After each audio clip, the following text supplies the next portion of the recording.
సాధారణ వ్యక్తిత్వం కల అసాధారణ వ్యక్తి. వారి మాటలు ఆలోచనలు ఎంతో మందికి స్ఫూర్తిగా నిలుస్తున్నాయి. వారే మన రాష్ట్ర ఉప ముఖ్యమంత్రి వర్యులు శ్రీ పవన్ కళ్యాణ్ గారిని వారిని మాట్లాడవలసిగా కోరుతున్నాం.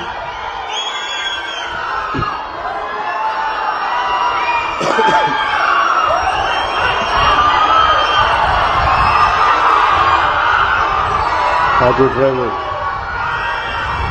సేవలో ఈ కుటుంబ ప్రభుత్వం ఉంది.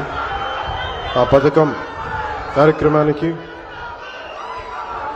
ప్రారంభించేందుకు ఇచ్చేసిన గౌరవ ముఖ్యమంత్రి వర్యులు దార్శనికులు శ్రీ నారా చంద్రబాబు నాయుడు గారికి నా హృదయపూర్వక నమస్కారం. ఈ వేదిక పైన ఆసీనులైన గౌరవ మానవ వనరుల అభివృద్ధి, సమాచార సాంకేతిక, electronics and communications, real time governance శాఖల మంత్రివర్యులు సోదరులు శ్రీ నారా లోకేష్ గారికి, రాష్ట్ర బీజేపీ అధ్యక్షులు శ్రీ మాధవ్ గారికి, గౌరవ మంత్రి శ్రీ మండిపల్లి రామప్రసాద్ రెడ్డి గారికి, హెల్త్ మినిస్టర్ శ్రీ సత్యకుమార్ యాదవ్ గారికి, విజయవాడ పార్లమెంట్ సభ్యులు కేసినేని శివనాథ్ గారికి, గౌరవ విజయవాడ సెంట్రల్ శాసనసభ్యులు బోండా ఉమా గారికి,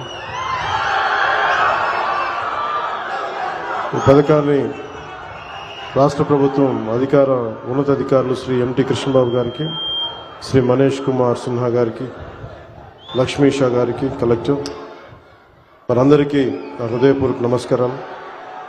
ఇతర ఉన్నతాధికారులకి అందరికీ కూడా హృదయపూర్వక నమస్కారాలు.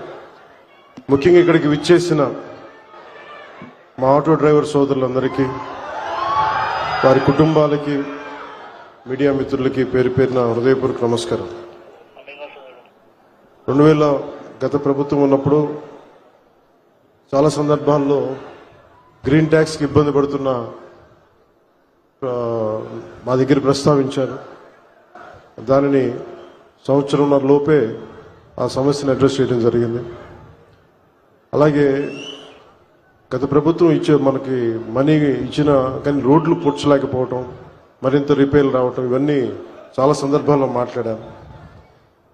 ముఖ్యంగా స్త్రీ శక్తి ఈ ఉచిత బస్ ప్రయాణం ఈ పథకం కింద ఇది ఇచ్చినప్పుడు మొట్టమొదటిసారి కేబినెట్లో ప్రవేశపెట్టినప్పుడు ముందుగా ఆలోచించింది మీ ఆటో డ్రైవర్ మీ వృత్తి మీ గురించి ఆలోచించాం. ఫస్ట్ ఏదన్నా ఉచిత బస్సు ప్రయాణం ఇస్తే ఆటోలకు ఇబ్బంది అవుద్ది, వారి ఉపాధికి ఇబ్బంది అవుద్ది, అందరూ బస్సులో వెళ్ళిపోతే మా పరిస్థితి ఏంటని ఖచ్చితంగా అంటారనేది ఆ రోజు కేబినెట్లో ప్రస్తావిస్తే గౌరవ ముఖ్యమంత్రి గారు ఒకటే ఇచ్చారు, ఎట్టి పరిస్థితుల్లో కూడా వారిని నిర్లక్ష్యం చేయం, వారికి ఏ సమస్యలు ఉన్నా సరే వారిని ఎలా కాంపెన్సేట్ చేస్తాం దాని మీద కొంచెం సమయం కావాలని మనస్ఫూర్తిగా ఆయన ఆ రోజు చెప్తే మేమందరం బలంగా నమ్మాం. దాన్ని పెట్టుకుని ఈ రోజున మీకు 15,000 రూపాయలు చాలా సంవత్సరాల కాలంలోనే వచ్చిన వెంటనే సంవత్సరాల కాలంలో మీకు 15,000 రూపాయలు మీ అకౌంట్లో పడబోతుంది. దానికి ఆ నిర్ణయం చాలా ఇబ్బందికరమైన పరిస్థితులు ఆర్థికంగా, అలాంటిది మీకోసం 15,000 రూపాయలు ఇంత ఆర్థిక ఇబ్బందులు ఉన్నా కానీ ముందుకు తీసుకెళ్ళి మనస్ఫూర్తిగా నారా చంద్రబాబు నాయుడు గారికి మీ అందరి తరపున హృదయపూర్వక కృతజ్ఞతలు తెలియజేస్తాను. సమర్థవంతమైన నాయకత్వం, ప్రణాళికాబద్ధమైన పాలన ఉంటే ఏ రాష్ట్రమైనా సుభిక్షంగా ఉంటుంది. గడిచిన 15 నెలల కాలంలో గౌరవ ముఖ్యమంత్రి శ్రీ నారా చంద్రబాబు నాయుడు గారి నాయకత్వంలోని కూటమి ప్రభుత్వం ఈ విషయాన్ని పదే పదే నిరూపించింది. ఆ క్రమంలో ఇందాక మీకు చెప్పినట్టుగా ఆడపడుచులకు ఇచ్చిన మాటలు నిలబెట్టుకునే పరిస్థితుల్లో మీకు ఆటోలు, క్యాబ్లు నడుపుకుంటూ జీవనం సాగించే వారిపైన ప్రభావం చూపించింది. అందుకనే ఈ రోజున 15,000 రూపాయలు మీకు ఇచ్చి మీకు చిన్నపాటి వెన్నుదన్నుగా ఉన్నామని తెలియజేసుకుంది కూటమి ప్రభుత్వం. అలాగే ఎన్నికల ముందు నేను పిఠాపురం పర్యటనలో నేను ఆటోలో ప్రయాణించినప్పుడు ఆ ఆటో డ్రైవర్ నాకు సందర్భంగా చెప్పారు, ఆటో డ్రైవర్ సోదరులకు ఎదురయ్యే ఇబ్బందుల్ని మాకు ప్రత్యేకించి వివరించారు. అలాగే ఈ రోజున ఆటో డ్రైవర్ సేవలో కార్యక్రమం ద్వారా స్త్రీ శక్తి పథకాలు మీకు జరుగుతున్న నష్టాన్ని భర్తీ చేసే ప్రయత్నం చేస్తూ అర్హులైన ప్రతి ఆటో డ్రైవర్కి ఈ రోజున 15,000 జమ చేస్తూ దాదాపు 2 లక్షల దాదాపు 3 లక్షలు ఇంకా సరిగ్గా చెప్పాలి 2,90,000 మందికి ఈ ఆటో డ్రైవర్ సేవల పథకం ద్వారా లబ్ధి చేకూరుండగా మీ అందరి కోసం ప్రభుత్వం ఆర్థిక ఇబ్బందులు ఉండి 436 కోట్ల భారాన్ని ఈ రోజున రాష్ట్ర ప్రభుత్వం చాలా ఆనందంగా మోస్తుంది. అంటే మీకు ఈ చిన్నపాటి ఊతం ఇవ్వగలిగితే అది భారం అయినప్పటికీ కూడా మీకు ఆనందంగా మోస్తుంది ఈ ప్రభుత్వం. ప్రజల సమస్యలు విని వాటిని పరిష్కరించడమే కుటుంబ ప్రభుత్వం లక్ష్యం.